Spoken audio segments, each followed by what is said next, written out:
안녕하세요. 세종시 세무사 두일세무회계사무소 사무장 김용식입니다.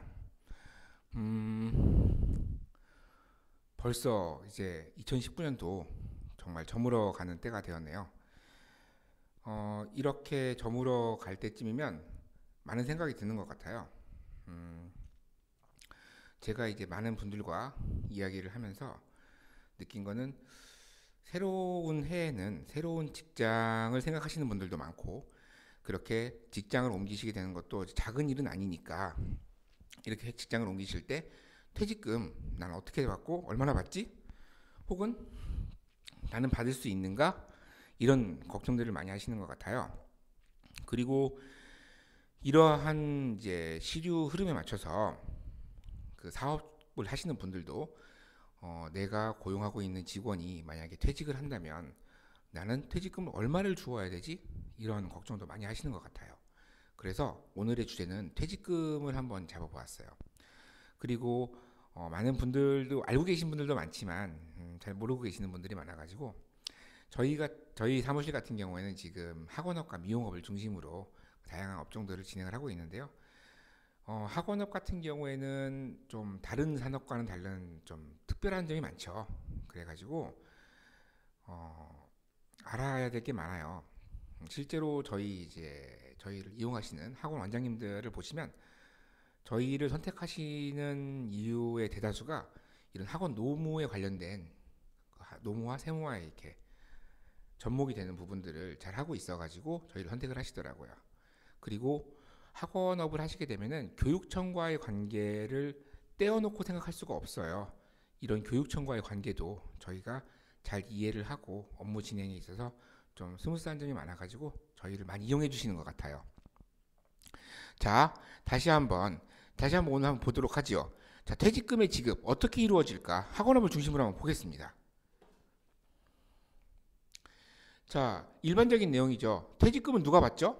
퇴직금은 그쵸, 근로를 하셨다는 건데 제일 중요한 거는 동일한 근무지에서 1년 이상 근무. 여기서 말하는 동일한 근무지라는 것은 내가 어느 한 소속에서 뭐 서울에서 한 3개월이라고 대전에서 6개월이라 이런 걸 말하는 게 아니라 같은 회사에서 1년 이상 근무를 했느냐 안 했느냐 이것이 중요합니다. 자, 두 번째는 퇴직금을 지급하는 기준으로 주 15시간 이상 근무를 했느냐. 자, 주 15시간 이상 근무를 하지 않으면 퇴직금을 받을 수가 없습니다. 실제로 요즘 쪼개기 알바 많이 얘기 나오죠. 주 14시간으로 해가지고 많이 하시는데 어쨌든 주 15시간 이상 근무를 해야 퇴직금을 받을 수가 있습니다. 아주 오늘은 일반적인 얘기만 좀 미리 할 거예요. 퇴직금의 계산. 자, 우리가 복잡해요. 뭐 이렇게 막 365도 나오고 막 그렇죠. 근데 쉽게 이야기하자면 1년 근무를 하면 1개월치 급여 받는다고 생각하시면 편하실 것 같아요. 그러면 이 앞에 최종 3개월간의 임금 여기 써 있는데 거기에는 상여도 들어가고 원차수당도 들어가요. 대신에 상여가 100%다 들어가는 게 아니라 3개월이니까 1년에 3개월이면 4분의 1이죠. 그래서 12분의 3이 들어가고 4분의 1이 들어가고 연차수당도 4분의 전년도에 사용하지 못한 연차수당도 4분의 3이 가산하게 됩니다. 자세한 상황은 근로기준법을 참고를 하셔야 될 것 같고요. 정말 궁금하시면 세무대리인과 한번 꼭 이야기를. 근데 세무대리는 사실 이런 노무 쪽에는 저희가 보시면 아시겠지만 세무회계사무소지 노무사무소가 아니잖아요. 노무사무소에 의뢰를 하시는 게 가장 정확하긴 합니다만 저희 사무실 같은 경우에는 지금 모 노무법인과 업무 연계가 되어 있어가지고 저희 쪽에 문의를 하시면 저희 담당 노무사님의 답변을 들으실 수가 있습니다. 저희도 업무를 진행을 하면서 물론 이 세무사무소임에도 불구하고 세금 이야기도 세무 이야기지만 노무 이야기 정말 많이 문의를 하시더라고요. 그러면 저희가 그럴 때 저희는 세무사무소지 노무사무소가 아니어서 이 부분을 답변을 드리기가 어렵습니다. 라고 얘기하는 게 옳은 것인가에 대한 고민을 많이 했었어요. 물어보시는 업주님께서도 오죽 답답하면 저희한테 물어보시겠습니까? 그래서 우리도 차라리 그럴 바에는 노무법인과 연계를 해서 아예 우리도 그런 길을 만들어 놓자 라는 취지로 저희 진행을 하고 있습니다. 자, 퇴직금 중간정산 많이 들어보셨을 거예요. 퇴직금 중간정산은 자 보시죠. 퇴직금의 일부를 퇴직 전에 미리 받는 거예요. 자, 퇴직금의 일부를 미리 받는다. 일반적인 상황에서 보시죠. 이 퇴직금을 중간정산을 해준다는 것은 근로자한테 유리한 것일까요? 사업주한테 유리한 것일까요? 애매하죠. 예, 이거는 사실 근로자한테 좀 불리한 겁니다. 왜냐하면 일반적인 경우에 급여는 계속 오르겠죠. 계속 오르는데 오르는 것을 적용받지 못하고 왜 오르는 걸 적용받지 못하냐? 최종 3개월입니다. 마지막 3개월인데 마지막 3개월 하는 거를 전체 기간으로 인정을 받지 못하는 거고 중간에 정산을 하면 그 부분만큼 빠지고 정산을 하겠죠. 오른 만큼이 반영이 되기가 어렵다는 거죠. 그래서 근로기준법에는 2012년 7월 26일 이후에는 중간정산이 사실은 원칙적으로는 금지예요. 금지인데 일정 요건을 충족하면 가능하다라는 것이죠. 자, 중간정산 사유 한번 보시죠. 무주택자인자가 주택을 산다. 그러니까 집을 사거나 무주택자가 전세금이나 보증금이 필요하다. 6개월 이상의 요양이 필요한 정도로 크게 아프다. 중간정산 신청일로부터 과거 5년 이내에 파산이나 회생 결정을 받았어야 된다. 정년 연장 조건, 임금 피크제에 관련된 것 같아요. 자, 근로시간 변경해서 3개월 이상 근무하기로 했다. 자, 근로시간 변경 뭔 말이에요? 정년이 끝났는데 원래 8시간 근무하는 거 4시간만 근무합시다 해서 3개월 이상 근무하면 어떻게 돼요? 퇴직금이 좀 더 줄겠죠. 당연히 급여가 주니까 시간이 줄면 그러면 근로자한테 불리함으로 그럴 때는 인정해주겠다라는 것이고, 여섯 번째는 천재지변 등으로 피해를 입는 경우. 저 2012년 이전 일이에요. 이전 일인데 이제 그거 이런 제도가 생긴다는 걸 하고 제가 회사를 다니는 중이었는데 그때 어느 한 분이 그 홍수로 그 조상님의 묘가 좀 많이 좀 훼손이 됐어요. 그래가지고 퇴직금 중간정산을 받는 거를 제가 한번 본 적이 있었습니다. 뭐 다양한 사람이 살다 보면 다양한 일들이 벌어지니까요. 그래서 이렇게 요건을 딱 정해놓고 요 요건에 해당되지 않는다 그러면은 정산을 할 수가 없는 겁니다. 자, 지금 이 영상을 보시는 분들은 대부분 사업주님들이실 거예요. 사업주님들, 저희가 슬로건이 사장님은 우리가 지킨다니까 사업주님들 입장에 생각을 해볼게요.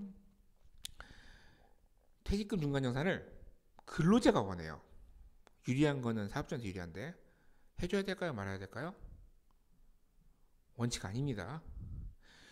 요건에 해당돼도 꼭 해줘야 되느냐, 이거 생각해볼 문제예요. 이거는 상황에 따라 다르기 때문에 이 부분은 노무 관련이나 혹은 저희같이 좀 노무에 강한 세무사무소에 꼭 문의를 해보시고요.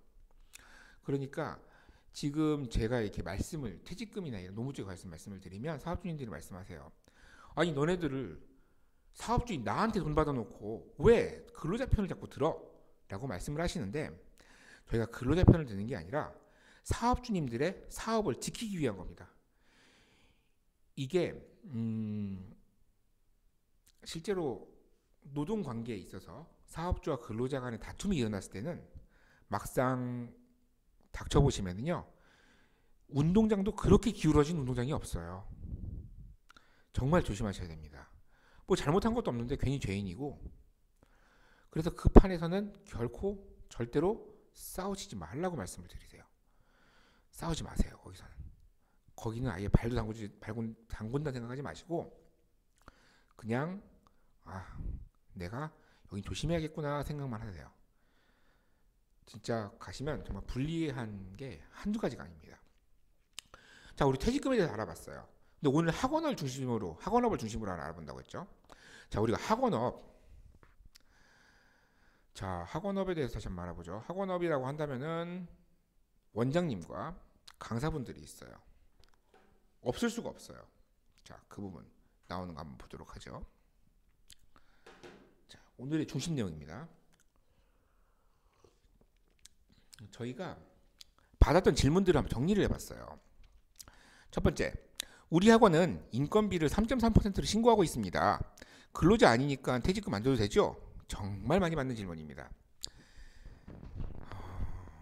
솔직히 말씀을 드리자면 학원업은 원칙적으로 사대보험 신고가 원칙이에요. 근데 아직은 세무당국이나 이런 곳에서 3.3% 신고를 그냥 받아주고 있을 뿐이에요. 그러면 3.3%가 어떤 거냐? 왜 3.3% 신고를 할까요? 소득세율이 낮아서? 그건 근로자가 부담하는 건데요.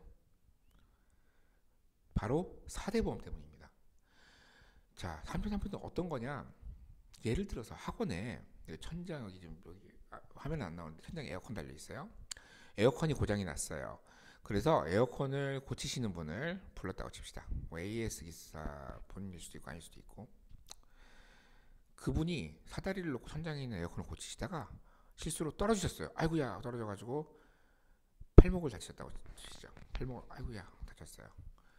그거 치료비를 줘야 될까요? 아마 안 주신다고 하시는 분이 대부분일 거예요. 자, 그렇게 내가 원하는 바를 프리랜서께서 오셔서 그 원하는 바만 달성해 줬을 때, 그리고 그거에 대한 대가를 지불을 쓰는 것이 사실 그때 33%를 적용하는 겁니다. 근데 학원 강사는 어때요? 정해진 출퇴근 시간도 있고, 업무를 하다 실수를 하면 원장님께 혼날 수도 있고, 그리고 거기서 일한 거에 대한 반대급으로서 급여를 받아가는 것이고, 시간 거기 학원에서 머무는 시간이 참 중요한 것이고, 이 모든 것들이 다 근로자성이거든요. 그래서 퇴직금은, 자, 우리가 지금 3.3% 신고를 한다는 건 세법에 관련된 문제예요. 근데 근로자냐 아니냐, 이거는 근로기준법에 관련된 문제란 말이에요. 그러니까 두 개는 나눠 생각하셔야 돼요. 퇴직금의 인건비 신고 방식은 퇴직금과 관계가 없어요. 퇴직금의 신고 형태는 어떻게든 해당 강사가 근로자의 성격이 있냐 없냐가 중요한 거죠. 그러니까 결론적으로는 지급을 하셔야 됩니다. 아시겠죠? 잊으시면 안 됩니다. 지급을 하셔야 됩니다. 두 번째, 강사들한테 매달 지급을 지급하면서 퇴직금 포함해서 주고 있어요. 당연히 퇴직금 미리 준 거니까 안 줘도 되죠? 자, 퇴직금을 왜 급여에다 줄까요? 포함해서 줄까요? 자, 이거는 법을 다 떠나서 두 양산사장, 원장님과 강사분의 이해관계만 보자고요. 원장님은 한꺼번에 나중에 목돈 나가는 것보다 지금 조금 더 주는 게 지금 부담이 좀 더 경감되니까, 경감된다기보다는 좀 이렇게 잽 열대 맞는 거랑 그냥 스트레이트 한 대 맞는 거랑 비교가 좀 다르죠. 아무튼 그렇게 하는 거랑, 강사분께서는 내가 이 학원에서 1년 이상 근무를 할지 안 할지 몰라. 근데 퇴직금은 받을 수 있어. 그럼 당연히 미리 달라고 하죠. 이 두 개가 이해관계가 교묘하게 아주 그냥 확실하게 어우러져서 이런 방식이 많이들 하고 계시는데, 안 줘도 될까요? 퇴직금을 급여에 포함해서 주는 것은 무효예요. 무효. 퇴직금을 급여에 포함해서 주셨어도 퇴직 시에 퇴직금을 또 줘야 급해야 돼요. 아시겠죠? 자, 정말 그냥 반드시 줘야만 합니까? 어쨌든 근로자가 원할 겁니다. 예를 들어서 한 달치 월급이에요. 저희가 이렇게 말씀을 드려요. 사람을 고용하는 것은 마치 남녀 간의 만남과 같다고요. 처음에 만날 때는 좋죠. 이 사람이 정말 마음에 들어서 고용을 한 것이고, 이 근로자도 이 직장이 정말 마음에 들어가지고 근무를 시작합니다. 관계가 너무 좋아요. 서로 마주보면 항상 깔깔깔 웃고 좋지요. 하지만 연인들도 헤어질 때는 물론 아름답게 헤어지는 경우도 많습니다만 그렇지 않은 경우도 많지요. 자, 그럴 때 아니 내가 조금 그냥 눈만 감으면 한 달치 월급이 더 나와. 1년 일했으면. 5년 일했으면 5달치 월급이 더 나와. 이 돈 1,000만 원 왔다 갔다 하는 거예요. 얼굴에 철판? 깔겠죠. 지금 관계도 안 좋은데. 그러니까 달라고 할 거라고 예상을 하셔야 됩니다. 아시겠죠? 저희 같은 사람은 보수주의라고 해서 항상 안 좋은 쪽으로 많이 생각을 해요. 최악의 상황을 산정해서 이야기합니다. 퇴직금 또 달라고 할 거예요. 그러니까 포함해서 주시면 안 돼요. 근데 퇴직금까지 줬어요. 이제까지. 어떻게 돼요? 거기까지 3개월간 최저급여에 합산돼서 더 많이 줘야 돼요. 그러니까 퇴직금을 포함해서 주면 됩니까? 안 됩니까? 안 됩니다. 절대 안 됩니다. 그러시면 또 주고 또 주고 이렇게 됩니다. 자, 세 번째. 채용할 때 퇴직금이 없다는 것을 미리 알려주었어요. 강사도 이에 동의하고 사인됐죠. 동의했는데 사인됐다고 칩시다. 그럼 퇴직금 안 줘도 되는 거죠. 둘이 다 합의했으니까. 자, 퇴직금은 양 당사자 간 합의로 어찌할 수 있는 문제가 아니에요. 강행 규정입니다. 그래서 채용 시 어떤 합의가 있어도 지급을 해야 돼요. 그러니까 어떻게 해야 돼요? 지금까지 보면 어쨌든 지급할 거를 생각하셔야 돼요. 1년 넘으면. 이 사람이 주 15시간 이상 근무를 하고 있고 1년 이상 근무했다. 그럼 퇴직금 줘야 된다. 생각하셔야 됩니다. 자, 이걸로 끝나면 다행이죠. 자, 다음 문 보죠. 자, 우리 학과는 퇴직금이 없어요. 그런 게 어디 있어요, 그런 게. 그래서 강사들한테 채용할 때 미리 얘기하기도 아까 앞서 똑같죠. 뭐 퇴직금 포기각서까지 받아줬대요. 와, 저희 업무를 하면서 이런 게 있다는 것도 이번에 알았어요. 저희가 이제 이 업무를 진행을 하면서 알게 되었는데, 저 같은 경우에는 그냥 대부분의 이제 상장 회사를 많이 주로 다녀가지고 이런 개념이 있다는 것 자체도 몰랐어요. 말이 안 된다고 생각했거든요. 그럼 안 줘도 되는 거 맞죠? 각서까지 써도 되는데 아니죠. 퇴직금 포기각서는 퇴직 전에 작성을 했으면 무효예요. 퇴직 전에 작성하면 어떻게 돼요? 법에서는 이거는 강제로 작성을 했다. 우리 계약서 작성할 때 무효가 되는 게 뭐 있어요?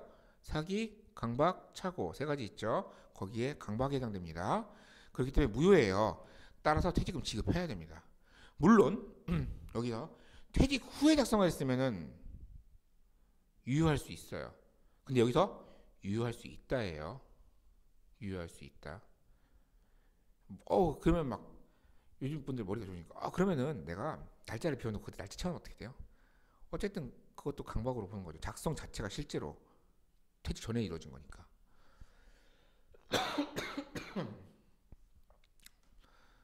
그런 거는 하지 마세요. 이거 다섯 번째가 저희가 최근에도 많이 들은 질문이에요. 자, 비율제를 계약하면 퇴직금 안 줘도 된다고 친한 학원 원장님이 알려줬대요. 정말인가요? 제발 친한 학원 원장님 말 좀 듣지 마세요. 제발 좀. 예? 친한 학원 원장님, 저희가 이렇게 말씀을 드려요. 몸이 아프시면 병원 가서 의사 얘기 듣고 약 먹고 주사 맞고 해야지 그 오랫동안 아팠던 이 사람 이야기 들으시면 되겠냐고 말씀드려요. 근데도 물어볼 수는 있죠. 그러니까 들을 수는 있어요. 그런 거 좋아요. 들고 저희한테 한 번만이라도 물어봐 주세요. 한 번만이라도. 제발 좀. 자, 다시 한번 보죠. 정말인가요? 반은 맞고 반은 틀린 이야기예요. 자, 왜 그러냐? 완벽한 비율제. 진짜 원장님은 공간만 제공하고 거기서 일어나는 매출을 정확하게 비율로 나누는 것이면 퇴직금을 지급하지 않는다가 아니고 않을 수도 있답니다. 않을 수도 있는데 잠깐만요.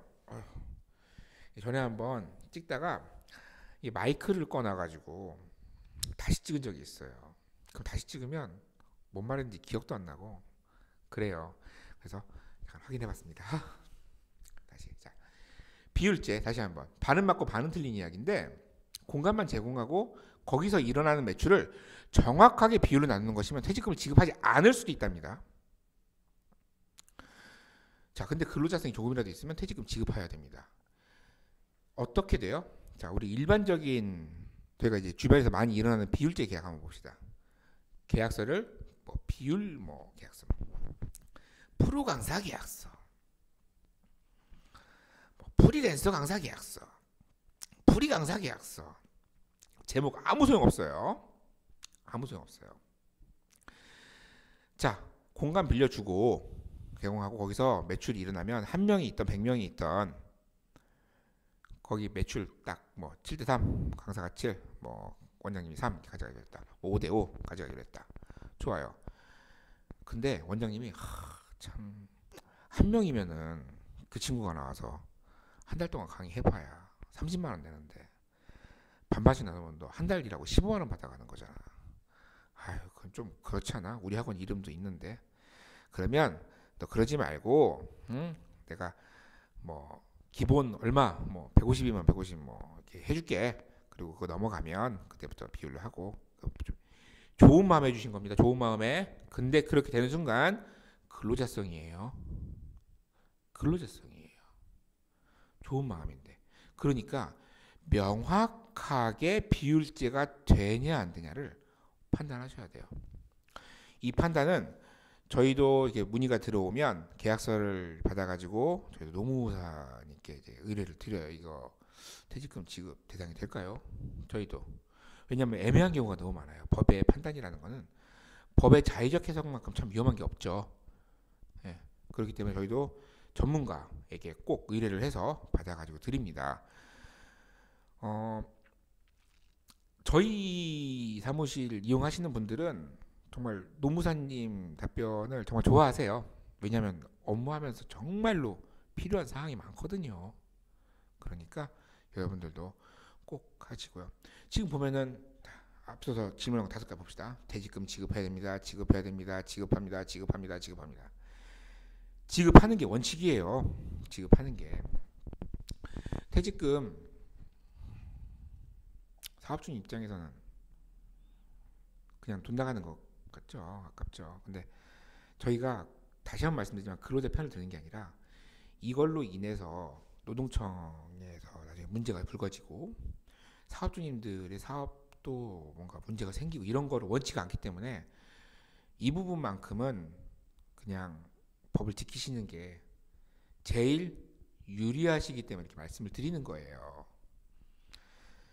저희는 언제나 당연한 이야기지만 저희한테 업무를 의뢰하신 사장님만 중심으로 놓고 생각합니다. 사장님의 이익을 위해서 움직이고요. 사장님의 계산으로 움직입니다. 사장님의 계산으로 움직인다는 것은 사장님의 이익, 사장님의 비용으로만 판단을 하겠다는 겁니다.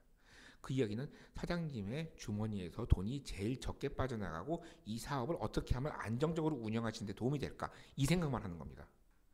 저희가 결코 노무자의 그 근로자의 편을 들자는 게 아니라 이 사업주님의 사업을 옆에서 지키기 위해서 그렇게 말씀을 드린다는 점 좀 이해해 주시길 바라고요.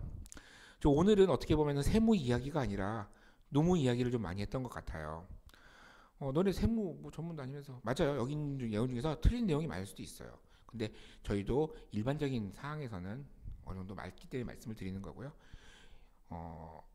개개와 개별 사항에 대해서는 케바케라고 하죠. 케이스 바이 케이스입니다.